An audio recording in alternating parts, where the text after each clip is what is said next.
행복이 저절로 생겨나듯 성공도 마찬가지다. 집착하지 않고 자연스럽게 생겨나야 한다. 당신의 양심이 명령하는 대로 행하고 당신이 아는 모든 것을 총동원해서 그 일을 행하라. 그러면 결국에는 당신이 완전히 잊고 지냈기에 성공이 당신을 찾아올 것이다.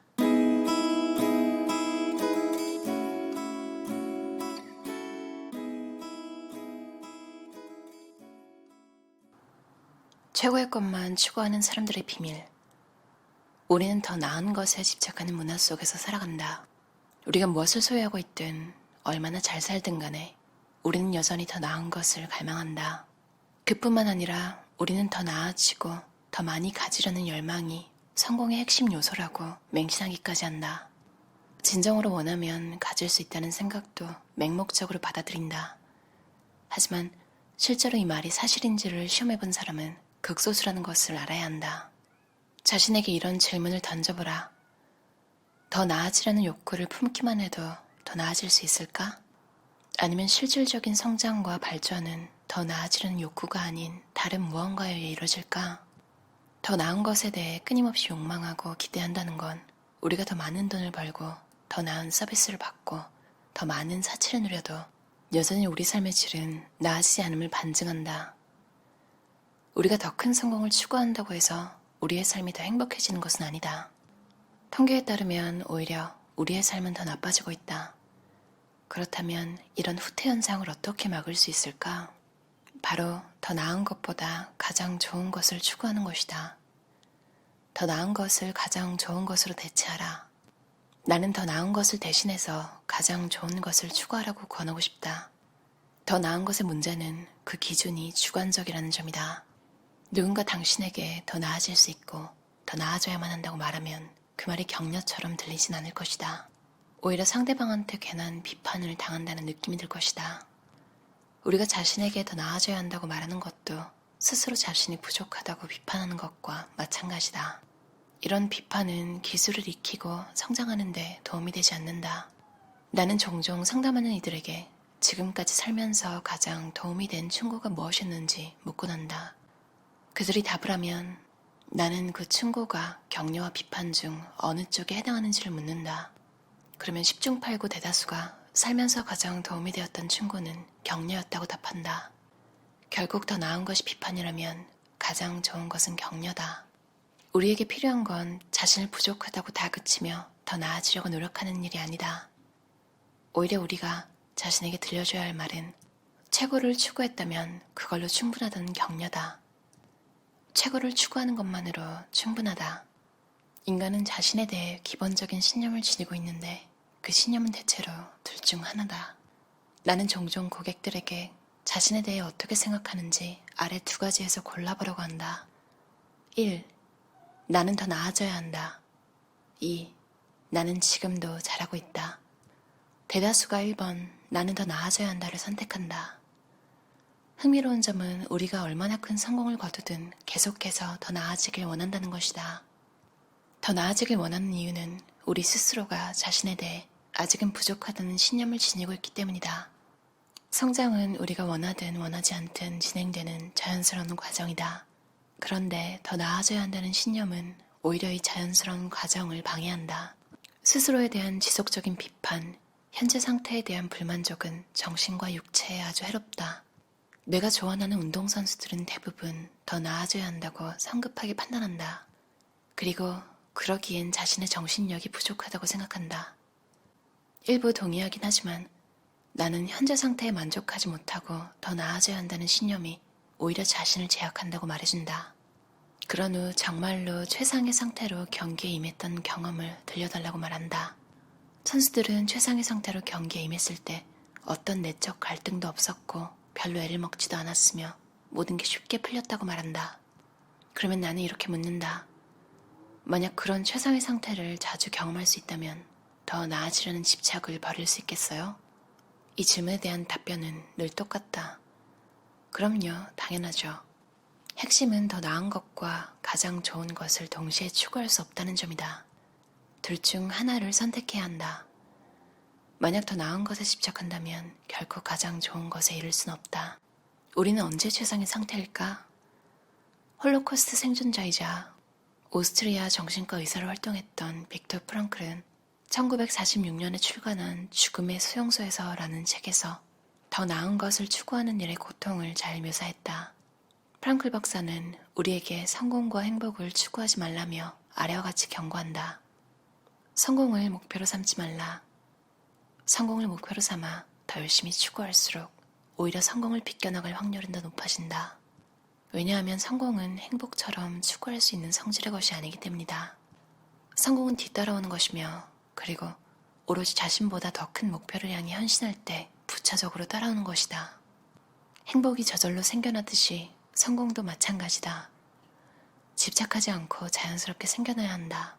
당신의 양심이 명령하는 대로 행하고 당신이 아는 모든 것을 총동원해서 그 일을 행하라. 그러면 결국에는 당신이 완전히 잊고 지냈기에 성공이 당신을 찾아올 것이다. 나는 우리가 자신에 대해 전혀 의식하지 않을 때 최상의 상태에 도달한다고 믿는다. 내 경우에는 열심히 일하면서 다른 사람들을 돕느라 나 자신에 대해 생각하거나 고민할 시간조차 없었을 때가 최상의 시기였다. 반대로 최악의 시기는 멍하니 앉아서 내 삶이 어떻게 돌아가는지를 고민하던 때였다. 이런 고민에 빠지면 즉각 내가 해야 할 일이나 이미 했지만 결과가 마음에 들지 않는 일들이 생각난다. 이와 대조적으로 우리가 가장 활력을 느낄 때는 제대로 완수한 일을 떠올리거나 극복해야 할 도전 과제를 생각할 때다. 따라서 우리는 행복이나 성공을 추구하기보다는 다음에 도전할 큰 과제나 불가능해 보이는 목표에 집중해야 한다. 프랑클 박사의 표현을 빌리면 이렇다. 삶을 왜 살아야 하는지 안다면 삶이 어떤 식으로 펼쳐지든 다 극복할 수 있다. 미래에 대한 신념을 가져라. 우리는 자신에 대한 신념도 지니고 있지만 한편으로는 우리에게 벌어질 미래에 대한 기본적인 신념도 지니고 있다. 대다수 사람들은 둘 중 하나를 믿는다. 1. 앞으로 괜찮을 것이다. 2. 앞으로 괜찮지 않을 것이다. 대충 눈치챘겠지만 미래에 대한 신념은 현재의 삶과 성과에 막대한 영향을 끼친다. 미래의 만사가 잘 풀릴 거라고 믿으면 스트레스와 걱정, 우울, 중독 증세, 불면증을 덜 겪을 것이다. 스포츠에서도 시합을 잘하고 승리할 거라고 믿는 선수는 시합에 집중하기에 불안하거나 압박감을 느끼지 않는다. 고객에게 제품을 판매할 수 있다는 자신감이 넘치는 영업사원일수록 더 당당하고 정확하게 고객에게 제품을 소개할 수 있다. 잠재 고객이 실제 고객이 될 거라는 가능성을 믿는 것만으로도 영업에 성공할 확률이 높아진다. 반면에 미래에 대한 부정적인 신념은 늘 불안과 스트레스를 가져온다. 사실 불안과 걱정은 그 자체로 미래에 대한 부정적인 신념이다. 한편 불안이 미래에 기반을 두고 있다면 우울은 과거에 기반을 두고 있다. 사람들에게 무엇이 불안한지를 물으면 하나같이 가까운 미래에 뭔가 안 좋은 일이 생길 것 같다고 답한다. 반면에 우울한 사람들에게 비슷한 질문을 하면 과거에 자신이 겪어야 했던 불행한 사건을 들춰낸다. 우리는 미래에 대해 말할 때 미래를 마치 사물이나 유형의 존재 또는 이미 정해진 것처럼 말하곤 한다. 하지만 미래는 전혀 그렇지 않다. 오히려 미래는 우리가 머릿속에서 창조해낸 상상일 뿐이다. 다시 말해, 미래는 우리가 평생을 걸쳐 지어낸 허구에 불과하다. 매일 우리는 내 미래라는 허구의 이야기를 쓰고 또 고치길 반복한다. 흥미롭게도 우리는 스스로 창조한 가상의 이야기를 마치 실화처럼 살아간다. 그리고 그 사실조차 인식하지 못한다.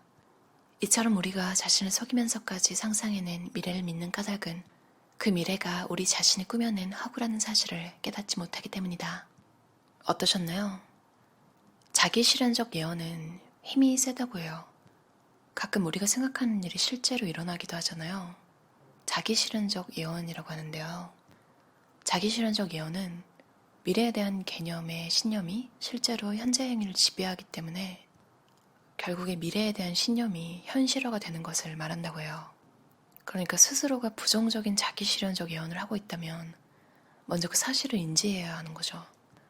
어떻게 보면 시크릿 효과랑 내용이 비슷하네요. 사실 시크릿이 쉽게 표현된 거고 실제로 이렇게 적용되는 사례가 많잖아요. 장미란 역도 선수도 훈련할 때마다 눈을 감고 머릿속으로 이미지 트레이닝 한다고 하잖아요. 저도 이렇게 자신감을 가지고 싶어서 그렇게 하는 방법이 되게 궁금했는데 오은영 박사님 영상을 하나 보고 자신감을 키우는데 운동이 얼마나 중요한지 알게 됐어요. 그래서 저도 운동을 시작했는데요. 내 힘이 어느 정도인지 트레이닝하면서 느낀 게, 실제로 신체적 힘에서 정신적인 힘이 생기기도 하는구나. 이 생각이 들더라고요. 확실히 운동을 안 할 때보다 부당한 것은 담담하게라도 말할 수 있게 되고, 뭔가 그냥 내가 참고 말지. 이런 식으로 넘기면서도 마음 한켠에 비굴함과 무물감이 생길 수 있는 일도 내 권리를 말하고 막말하는 사람한테 짚어주니까 자신감이 더 생기더라고요. 제가 좋아하는 책들에서 항상 나오는 내용이, 그리고 그분들이 어떻게 이런 트레이닝을 했는지 보면 확언을 자주 사용하더라고요. 딜버트를 그린 만화가 스콧 아담스도 원하는 게 있을 때마다 매일 확언을 종이에 적었다고 해요. 긍정적인 자기 실현적 예언을 매일 실행한 거죠. 결과는 다 아시겠지만 다 이루셨죠. 우리는 우리 미래에 벌어질 일을 계속 상상해서 직접 창조해낼 능력이 있다고 해요. 어제 제가 리뷰했던 책 인생은 실전이다에서도 계속 강조하던 게 자기 주도적인 삶이거든요. 스스로 제어할 수 있는 부분을 늘려가는 것, 수동적으로 끌려다니지 않는 삶을 사는 것. 인생을 자기 뜻에 따라 주도적으로 산다고 생각하는 사람은 어떤 상황이 닥치든 자신에게 선택권이 있다고 생각하잖아요. 마지막으로 마무리하는 책 문장 읽고 끝낼게요. 기억하라. 나의 미래 그리고 나의 목표에 도달하도록 돕는 나의 신념은 하나같이 나의 선택이다. 들어줘서 감사합니다. 편안한 저녁 시간 보내세요.